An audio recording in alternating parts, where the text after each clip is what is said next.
Another question is on desire. So you said before that once you have a desire, once you launch it, you cannot let go. It cannot go away. Now let's talk about that more fully. Yeah. You've launched it incrementally, and it's been gathering by law of attraction.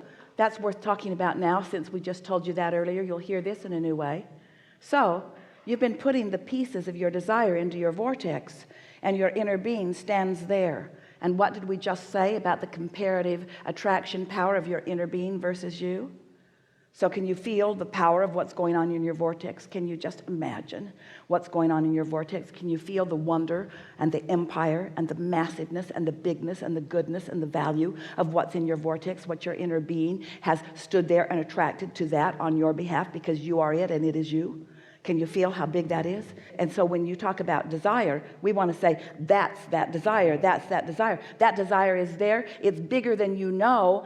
Now, when you chill, when you tune in, when you meditate, when you don't do that thing you do that keeps you from being in the receptive mode, how's that? When you don't do that thing that doesn't work, and you are in alignment with that, now your inner being is going to incrementally feed to you ideas to get you from where you are to where you want to be. And that is the deliciousness of life. That's the in the flow. That's the in the zone. That's the hands in the clay of creation. That's the joy of life. That's the fulfilling the purpose of life. That's the being who you are. That's the clarity and the creativity flowing. That's so satisfying. Don't you like the word satisfying? That's so satisfying. It is so satisfying to be in that mode, in that receptive mode of allowing all of the things that you've created. We've been talking to you about step 1, step 2, step 3 for quite a long time, haven't we? And now you're getting it in a whole new way, because step 1 and 2 have happened, and now you're doing step 3. Now you're in the receptive mode, and now the thoughts are flowing. So given that that desire continues to just beam a signal and it does not go away, people find ways of disconnecting from their desire, disconnecting consciously. What is that? Is it a dissociation? And what's the quickest way out of that? All right, so here again, another question that we're going to give you a really quick answer to that you're really going to like. Yeah. What was your question? What is the mechanism people use to disconnect from that, because it cannot go away? So what are they doing? And how do you get back? Here's the thing that you keep doing that we want you to stop doing. Here's what we really want you to hear. It isn't what they're doing that we want to talk about. It's what they're not doing. They're not getting into the receptive mode. In other words, that's the only way to explain it. Like, who cares how they're doing it? It doesn't matter. It doesn't matter why they're justifying or why they're defending. None of that makes any difference. It could go dozens and dozens and dozens of different ways. Ask the question again, because you're speaking it very clearly as a spokesman of humanity, and certainly talking. So what's the question? What is it that you're asking? The desire does not go away. The desire is a constant. But many people find ways of disassociating or disconnecting from things that really matter. Okay, so stop that sentence right there. Many people find, including me sometimes, find ways of distancing. Find things that aren't alignment. Yeah. And every time they find them, they don't feel as good as alignment. In other words, this is what the mastery is. It's sort of by trial and error. You do that and you get those results, and you do that and you get those results, and you do that and you get those results. You do that and you get those results. You do that and you get those results. And after a while, you say, oh, this is what I really prefer. Not just because I get better results, but because it's way more fun along the way. Mm-hmm. So let's get to the heart of your question. What was the question again? This matters a lot. Yeah. So the desire is a constant. So the question is, what is it? I think you've sort of answered that you don't worry about what it is that we do, but there is something we do to dissociate or disconnect from desire because we don't like the pain of the disconnect. Maybe, but that's a lot of blah, blah, blah, blah, blah. You don't justify that, don't defend that, and don't support that, because... I'm not saying it's right. I just say, what's the quickest way out of that pattern? What is the most direct path? Care about how you feel, stop doing it. It sounds very simple. It does, doesn't it? And it is. But you got to the heart of it. The answer is care about how you feel. Yeah. And once you have tasted alignment and clarity, then anything less than that just won't do. The answer to your question is, first of all, the big answer is law of attraction keeps it going.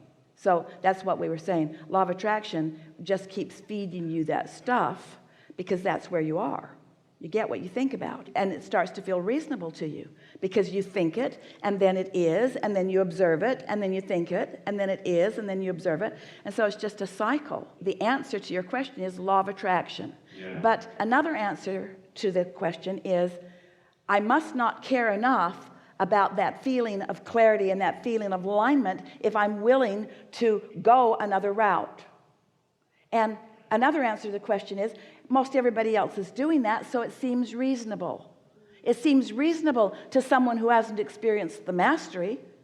In other words, if you've never known what the receptive mode feels like, then you might be willing to tolerate the reasonable mind mode.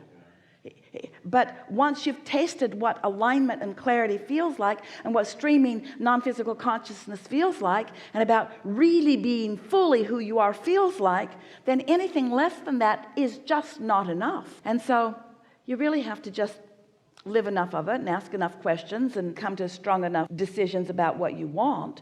Even out of that comes a stronger decision for that.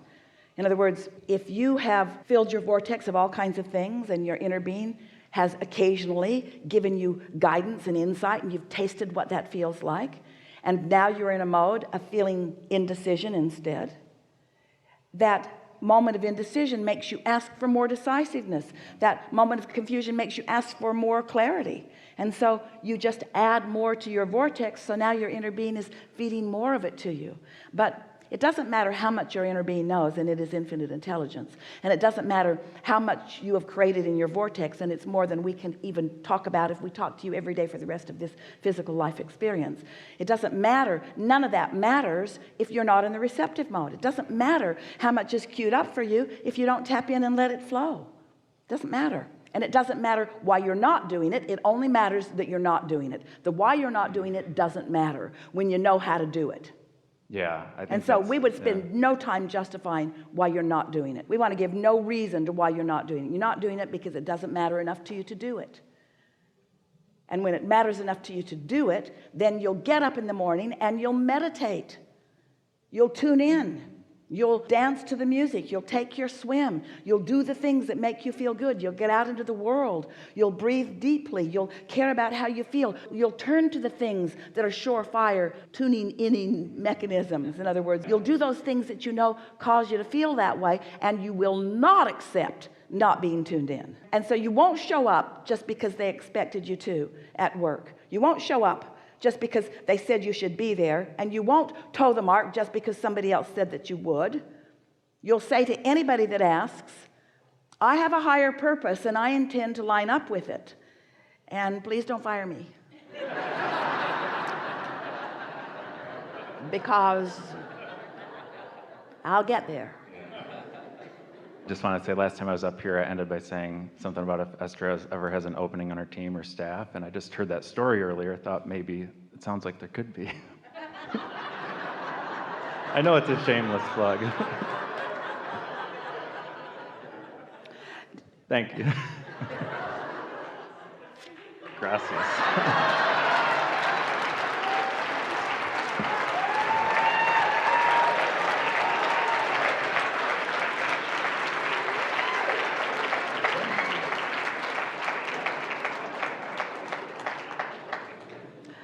It's starting to click, isn't it? You now can feel what to do, yes? I want to express my appreciation and gratitude for seeing you today and the teachings that you help clarify. And we want to express our appreciation for all of you, leading edge creators, playing with us and helping us to come to new awarenesses. Have you felt them already? New things happening here today, new clarifying things that now you know them will serve you, will serve all of us. Yeah. I have recently been studying some vintage Abraham and really enjoying it. That's because everything that we've ever told you fits with everything that we are now telling you without exception. It all fits. It does. It all fits because it's all vibrationally accurate. Which means it is always vibrationally in keeping with the law of attraction. Infinity and eternity is timeless. To further expand it, yeah. One of the focuses I've been listening to is about expectation. And in listening to it, I recalled that as I was growing up, I was told often, expectation diminishes joy.